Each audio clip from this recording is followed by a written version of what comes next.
I'm very interested in what's going on there. Crypto is here to stay, no question about it. And I would say one other thing that should be on the mind of investors that are dabbling in crypto and Bitcoin mining, etc.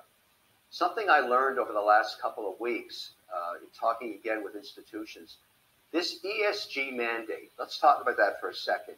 This letter from Larry Fink, this declaration on sustainability that he put out a few weeks ago and sent around the world.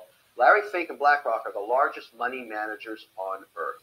They manage more money than anybody else, including every sovereign's money. Practically every country is managed by BlackRock. All of a sudden, he comes out with this letter.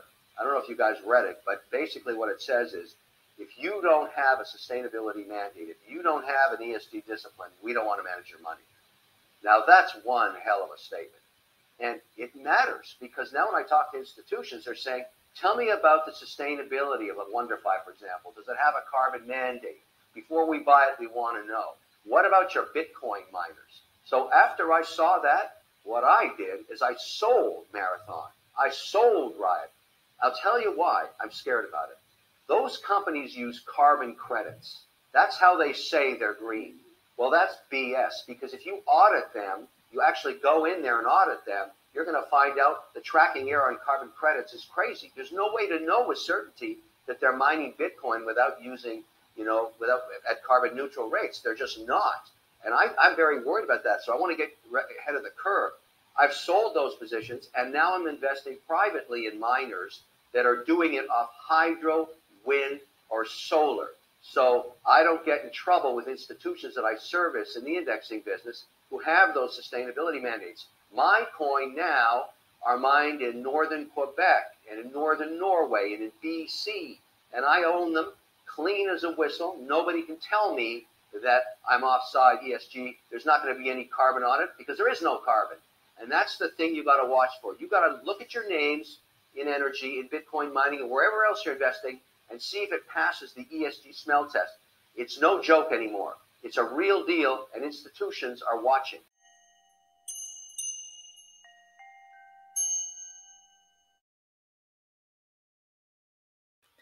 Hey everybody, it's Eddie from Tokyo. This is your cryptocurrency update from Japan, and that was Kevin O'Leary. I want to thank @Chickening who sent that to me in a link just before I started putting everything together for this video. Today's going to be a little bit different. Usually I'm in the weeds pulling out and sharing fundamentals, but today I'm going to do a video that is a little bit on a mile-high view to spark some critical thinking.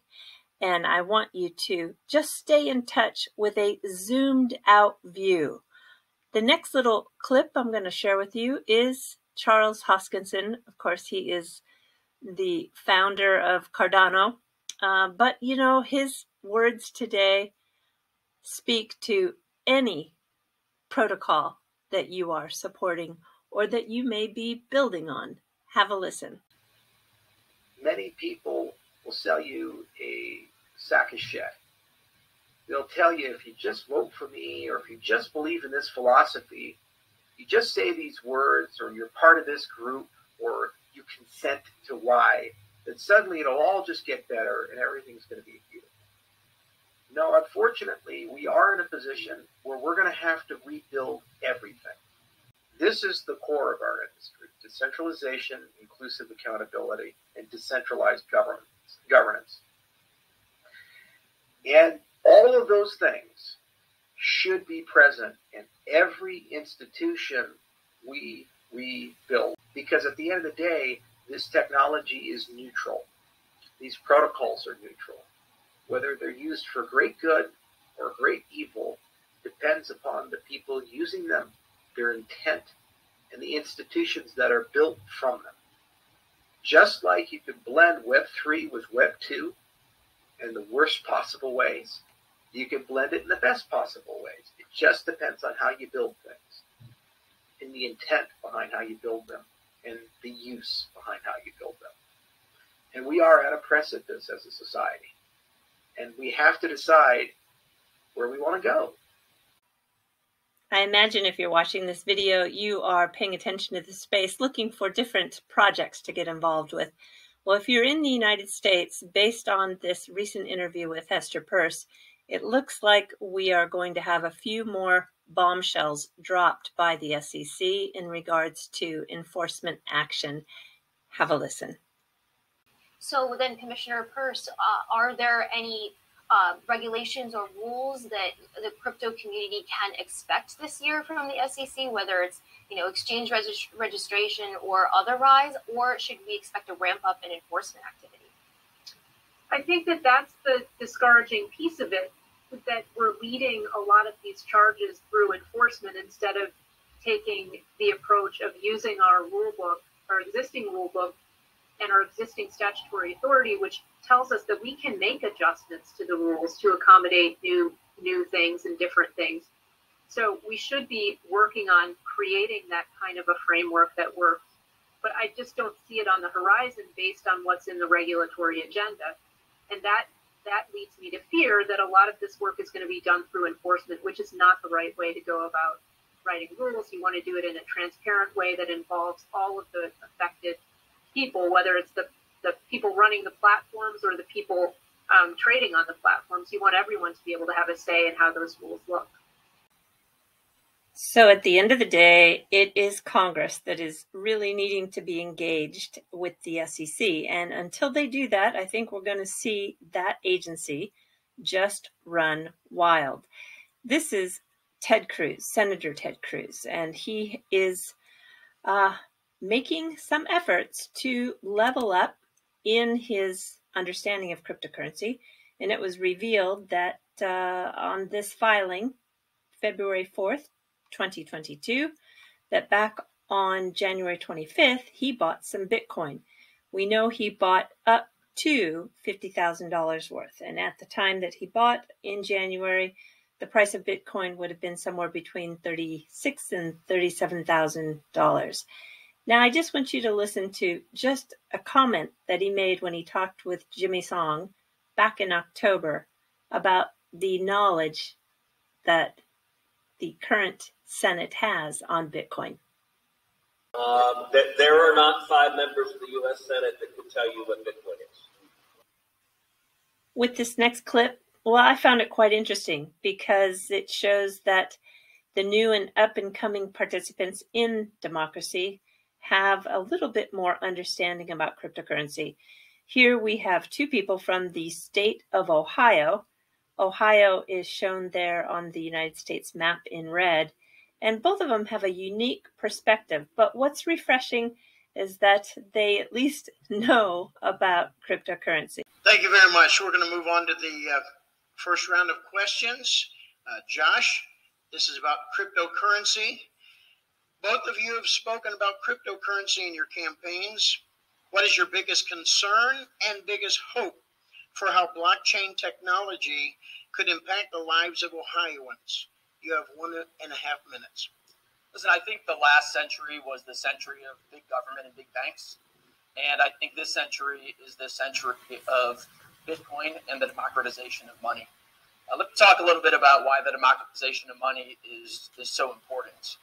For anyone in this audience tonight, Columbus Baptist Church, for anyone who's watching at home, whether you're a Democrat, Republican, Independent, Libertarian, Vegetarian, whatever you are, if you distrust government, if you are skeptical of why government does things, if you are skeptical of the politicians, if you are skeptical of the bureaucrats in the bowels of the bureaucracy, you should be for Bitcoin. You should be for the democratization of money. I came to this issue because I believe in advancing the cause of individual liberty, because I believe in personal freedom. And the reality is, I believe it is time to end the Federal Reserve. I think it's time to decentralize money. When government is big, we as individuals are small. But when we can make government limited in size and scope, we can make individuals big. And that is what Bitcoin, cryptocurrency, and the democratization of money is all about. Making government limited in size and scope and power, and making we as individuals big and having control of our lives. Thank you. Morgan, you have 1 minute to respond. So what I find interesting about blockchain technology really has to do with what I'm hearing from people in Ohio, something that I actually didn't hear my opponent reference at all. But what I'm hearing from people in Ohio is a real interest in the fact that through investments in the space with cryptocurrency, I'm, for example, talking to a man who's saying it's the first time he's been able to pay his mortgage 2 months in a row. Small business owners that are able to apply the technology to how they're running their companies. So that's what I think is hopeful and has some potential. But as a former consumer protection attorney and one who is very familiar with how scams can take over different markets, we also need to be recognizing and aware of what the risks are and mitigating against them. And I would also add that another area that I am concerned about and that I'm getting more information about is the environmental impacts of blockchain technology. We need to make sure that if there is an opportunity here, we are not further exacerbating the climate crisis that already is presenting an existential threat to the future of Ohio's children.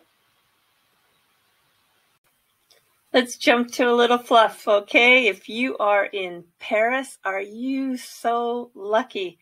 This is Toraya. They are a supplier to the imperial family. It's a Japanese confectionery company that has been family run for more than 400 years. And it opened a location in Paris. And it is not that expensive. You can have a set meal for about 20 euro. That is about $22 US. I want to tell you, if you are in Paris, it is a definite go. And the former designer of Nintendo has launched a free pixel art. It's a download, and it is really fun. This is something that I think that everybody, with the NFTs now just going crazy, it's very refreshing to see something in the way of art that is for free. You can just go to something that you like. For example, I found the Mount Fuji and sunrise. You hit the download button and voila, you get this beautiful high resolution pixel art. I have to tell you, my favorite is the one that comes in the category of poop. Yeah, there's a whole category of poop. Don't ask me. Japanese have something crazy to do with poop. It's always part of the humor here. But the new one that was added today on the 6th of February is Poop Cat. So if you want to have some free pixel art, I will put a link to it in the description below. All right, everybody, do take care. Sayonara for now.